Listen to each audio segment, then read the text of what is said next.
Head Luutsiapäeva tulekut. Õige päev on ju homme. Aga õiged inimesed on alati hea meeles pidada. Ja mida meil on siis põhiliselt õppida Püha Luutsiast?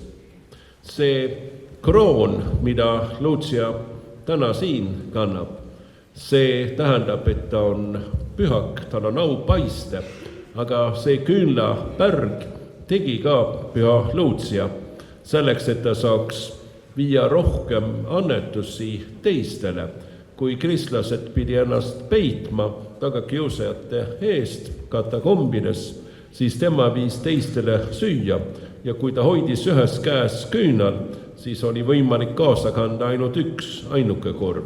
Kui ta tegi endale küünlapärg, siis oli võimalik korraga 2 korvi viia. Et saame õppida seda, et kui teeme teistele head, siis teised peavad meid ka meeles. Ja teine asi, mida saame õppida, on see, et kui oleme ustavad ja julged Jeesuse jüngrid ja tunnistame õiget usku, siis Jumal aitab meid igas olukorras. Aga tõuseme nüüd palvele. Jumala Isa, Poja ja Püha Vaimu nimel. Armas taevane Isa, täname sind Püha Luutsia eest. Aita meid olla nii nagu temagi. Aita meid hoolitseda teiste eest ja mitte mõelda ainult enda peale. Aita meid olla ustavad jüngrid ja tunnistajad, nii nagu temagi. Elada selles ootuses ja lootuses, et jõuaksime kord koju sinu juurde taevaliiki. Ja seal saaksime sind kiita ja tänada koos pühakute, märtrite ja inglitega. Osaleda sellel Jumala teenistusel, millel ei ole algus ega lõpp, vaid kestab igavesest ajast igavesti. Aita meid ka kasutada seda osa advendiajast, mis on alles jäänud, et saaksime ennast ette valmistada jõuluks. Saaksime osa sellest ainsast ja õigest jõulurõõmust, mis jätkub aasta ringselt ja kestab ka igavikus. Kõik seda me palume sinu armsa Poja, meie Issanda, Jeesuse Kristuse nimel. Aamen. Issand, õnnistagu sind ja hoidku sind. Issand, lasku oma pale paistab sinu peale ja olgu sulle armuline. Issand, tõstku oma pale sinu üle ja andku sulle rahu. Kolmainu Jumala, Isa, Poja ja Püha Vaimu nimel. Aamen. Palun istuge ja jätkame.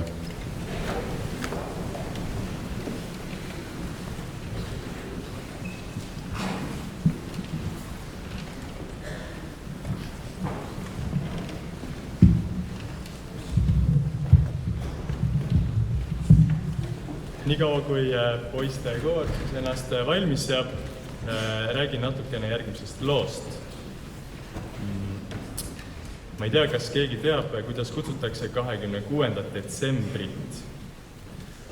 Et rahvakalendris on selle nimi Tehvanipäev. Ja see Tehvan või Staffan või Stefan oli siis üks tegelane, üks inimene, kellest võib lugeda Piiblis. Ja see viis, mida me laulame, on pärit Rootsist. Seda on lauldud siis Stefani päeval ehk kohe pärast jõululaupäeva. Seda laulsid poisid ja mehed, kes rasutasid hobuste seljas, sõitsid talust tallu, külast külasse, umbes nagu meie mardisandid. Et see oli siis selline mardisantide laul. Ja millest see laul räägib, millest nad laulsid?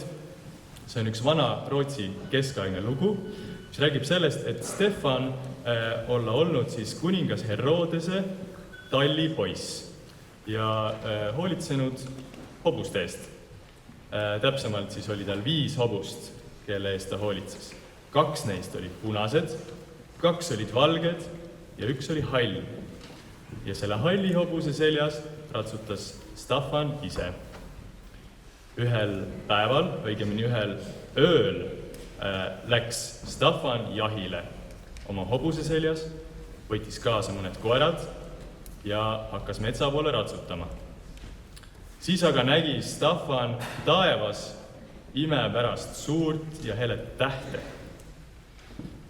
Ja Staffan teadis, et selle tähe tähendus on, et on sündinud suur kuningas. Kohe kiirustas Staffan tagasi ja otsis üles kuningas Herodese. Ütles talle, et tead, kuningas on sündinud üks uus kuningas, kuningapoeg. Ja see sõnum kuningas Herodesele muidugi ei meeldinud. Herodes ütles, et see sõnum on sama tõsi kui see, et vaagnal olev praetud kukk tõuseb püsti ja hakkab kirema. Seejärel aga see kukk täpselt seda tegigi. Praetud kukk tõusis püsti ja hakkas kirema ja ütles, et Kristus on sündinud, mis muidugi ärritas kuningas Herodest veelgi enam, nii et ta lasi Staffani välja viia ja kividega surnuks visata.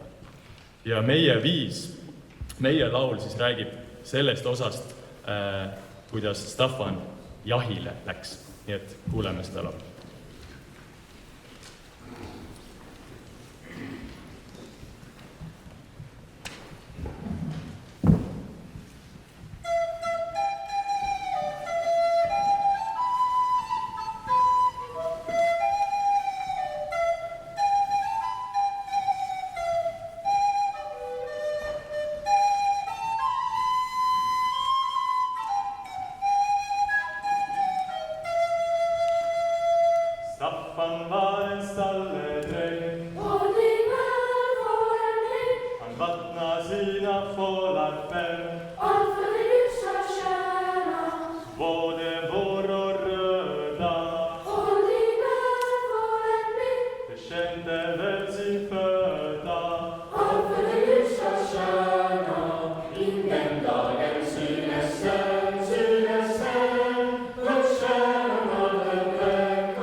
Püha Lucia mälestuspäev ehk luutsinapäev tuletab meelde valguse võitu pimeduse üle ja juhatab sisse jõuluaja. Lutsiinapäeva tähistatakse alates möödunud sajandi algusest.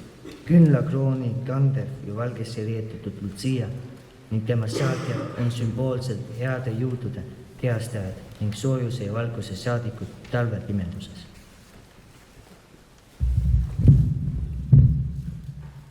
Püha Lucia, kelle mälestuspäeva 13. detsembril peetakse, oli kristlik märter, kes suri Syrakuusas aastal 304. Tema nimi tuleneb ladinakeelsest sõnast lux, mis tähendab valgust. Seepärast seostataksegi temaga mälestuspäeva kõige valgusega seonduvalt.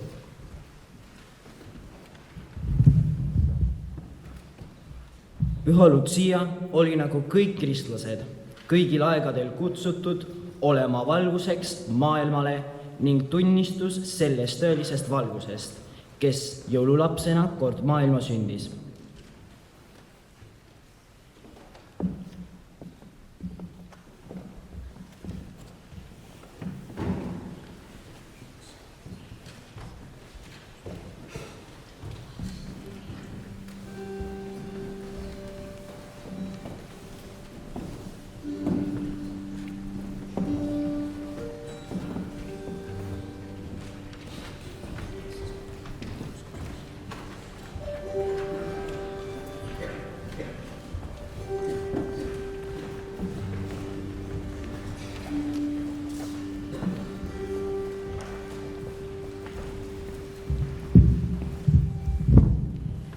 Jõuluaeg on pikk aeg vanarahva kalendris. Lucia juhatab selle aja sisse ja see kestab peaaegu kuni veebruari alguseni, küünlapäevani. Ja ühel pikal ajal tuleb ikka palju tegusid teha. Kui pühade aega mahuvad kõik toredad kirikus käimised ja pühade laulud, siis seda õhtust pimedat ja pikka aega täideti väga palju vanal ajal üheskoos mängimisega, laulmisega ja tantsimisega. Ja tüdrukud laulavad ühe toreda laulu Punaroosid või teiste sõnadega Minu taadil oli vana mantel. See on üks vahva tantsulaul.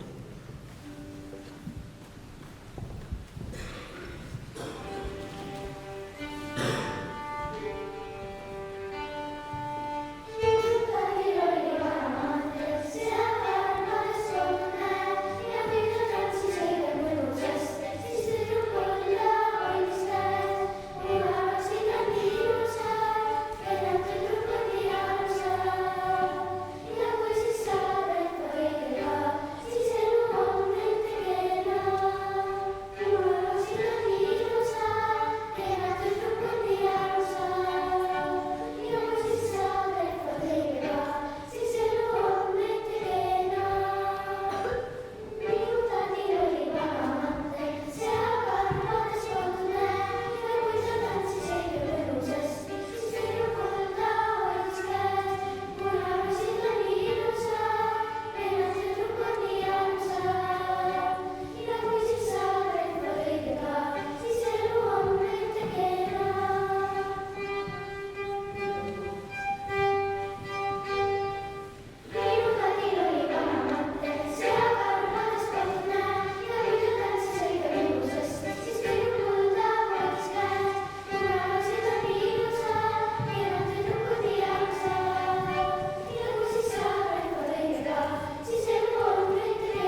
tüdruku mina leian siin. Veel päev ei ole käes, ei veel päev ei ole käes, ei veel kuud ei paistmas näe. Vaid päev ainas äramas on naeras. Ma õue ootama ei jää ja igal ees mul habe juba ammu jääs. Veel päev ei ole käes, ei veel päev ei ole käes, ei veel kuud ei paistmas näe. Vaid päev ainas äramas on naeras. Ei jõua seista, külm on tuum. Siin pakane mul annab suud. Veel päev ei ole käes, ei veel päev ei ole käes, ei veel kuud ei paistmas näe. Vaid päev ainas äramas on naeras. Vaid päev ainas äramas on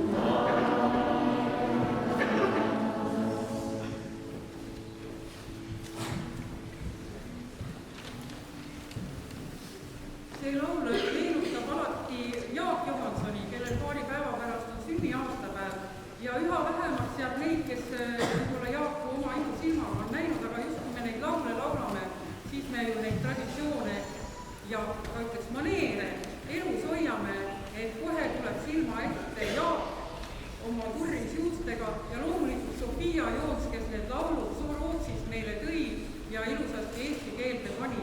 Nüüd järgmine lugu on kannelde esituses, on üks, Sofia ütles selle kohta kiviaegne valss, no kivi ajal vaevalt, et keegi seal Rootsimaal valssi tantsis, aga ma palun kividelt see mõte, kivi, ja need on just Vahemere ääres, Sitsiilia rannal, kus siis sündis see vapper tüdruk, Püha Lucia, kes oli hiljem, aga see väike tüdruk seal Sitsiilias sündis ja need kivid on Vahemeres. Nii et kiviaeg